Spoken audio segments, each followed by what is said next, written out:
I had a wonderful steak lunch at Williams Morton in the middle of Billionaires Row on 57th Street, only 3 doors down from the fabled Russian tea room. Oh, the meal was superb. The steak was delightful. Oh, yeah. It was moist, it wasn't overcooked, and it had a wonderful Canadian maple syrup sauce on it that added a nuanced flavor to a magnificent piece of beef. And some delightful organic vegetables, low carbs, all the way. Nicely grilled and sauteed. Oh, tasty as can be. And to top it all off, I finished it with a container of whole milk. Not that 0.5%, 1% skim milk nonsense. I'm talking about whole milk, 5% plus milk fat. Delicious. And best of all, it was all for under $7. $6.47, if you can believe that. You can't even get a deli sandwich for under $7 or $8 in the city of Champs, New York. Unbelievable. Those rich people know how to live. Here we are in lovely Central Park. As we can see, spring has sprung, and that means we're going to have presidential primary elections in the Empire State of New York very soon. And as promised last time, we're going to talk about this crazy presidential election that's entertaining as hell. But when it comes to real issues and facts and policy or polity, it's all absent in a profound way. Let's talk about the candidates. The winner seems to be Donald Trump, the successful billionaire real estate developer who has made a name for himself in the United States and around the world. We have Hillary Rodham Clinton, the former Secretary of State. We have the former director of the Clinton Foundation, who believes that all contributions become revenues to be spent as Hillary, Bill, and Chelsea decide to spend them. And we have Bernie Sanders, the utopian socialist ex-hippie, who has some wonderful utopian ideas about a just society that's antithetical to the political structure of the United States from the days of the Founding Father. We have Hillary being funded primarily by Wall Street, foreign governments, large political action committees. We have Bernie Sanders, who says he's funded by disgruntled, disaffected American voters that are sending small contributions to him. But we find out that he's also being funded by Wall Street, not to the extent that Hillary Rodham Clinton is, but Goldman Sachs has given Bernie his biggest contribution to date. And then we have Donald Trump, who accepts no money from anyone, except at the end of a presidential election, he'll probably file for tax support from the American taxpayers, but that's to be expected. But no one is funding Trump to our knowledge except Donald Trump himself.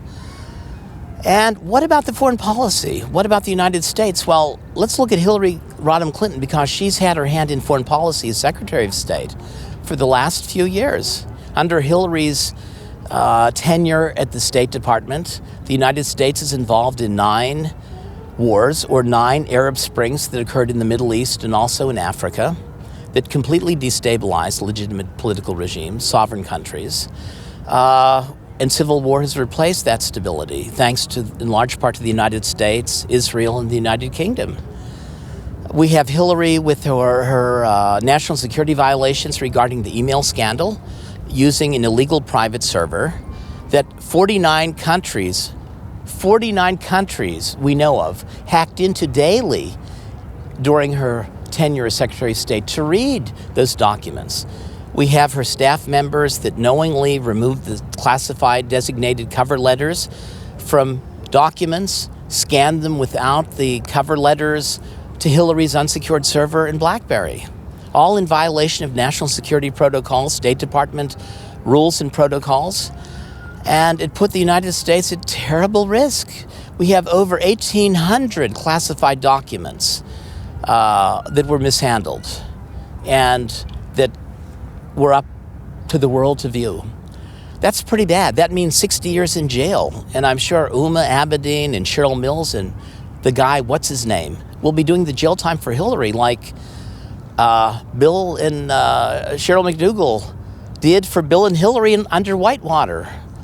That always seems to be the Clinton model. And it worries me because I know Hillary has a tremendous shit list that she's taking to the White House if she gets in. And then I look at her supporter, George Soros, the number one lackey of the Rothschild banking family. George Soros allegedly paid the protesters last month in Chicago to disrupt Donald Trump's political meeting.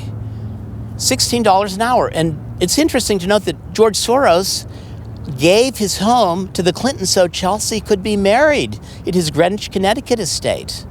And we see, too, that George Soros has supported Hillary Rodham Clinton with political action committee contributions and unsecured contributions to the Clinton Foundation.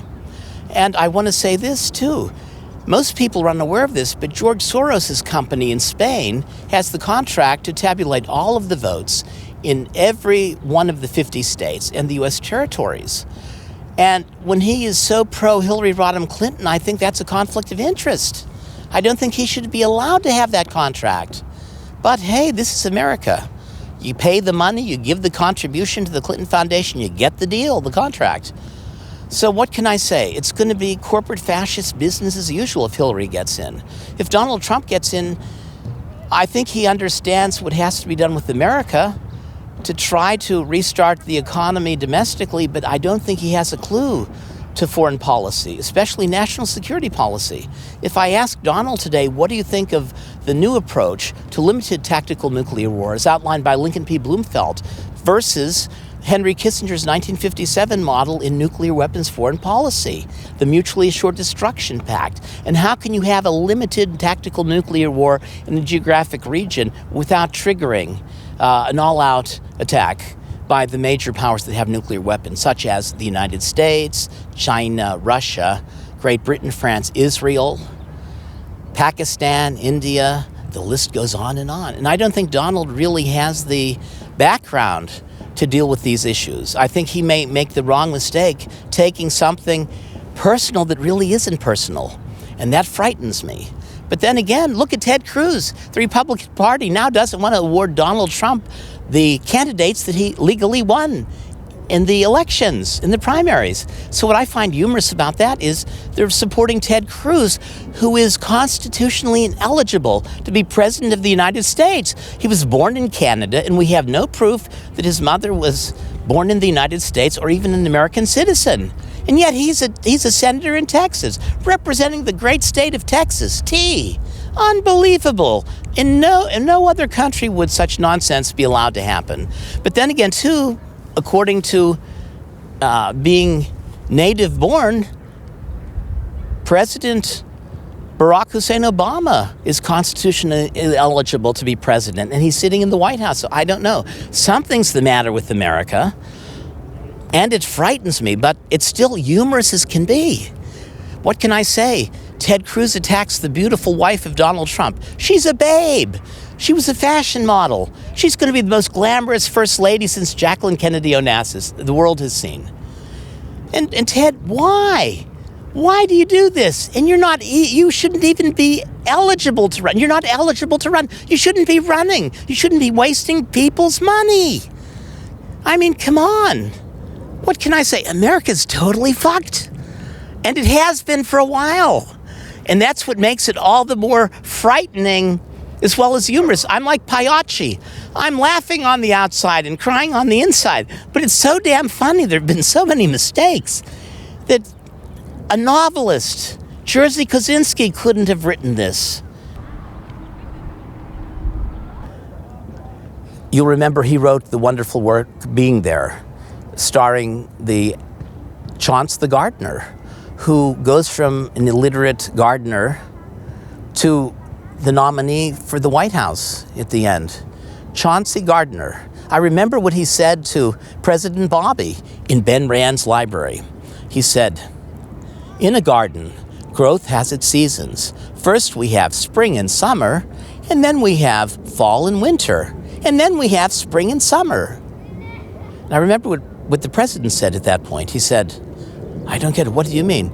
And then you have Ben Rand, the billionaire, the kingmaker, saying, "I see what our insightful young friend is saying. We welcome the seasons of growth in our economy, but we fear the winter. Yes, there will be growth in the spring. And then the president says, that's the most profound and uplifting assessment of our economic crisis I've heard. There will be growth in the spring. Very good. And that's it. It's all a problem of communication, for what it's worth. Listen, have a good time. Take it seriously, but don't forget to laugh. You can't do anything else but laugh in this crazy, crazy presidential election. Good night. Goodbye. Adios. Tear down that wall. This is part of our new economy, the penny camps.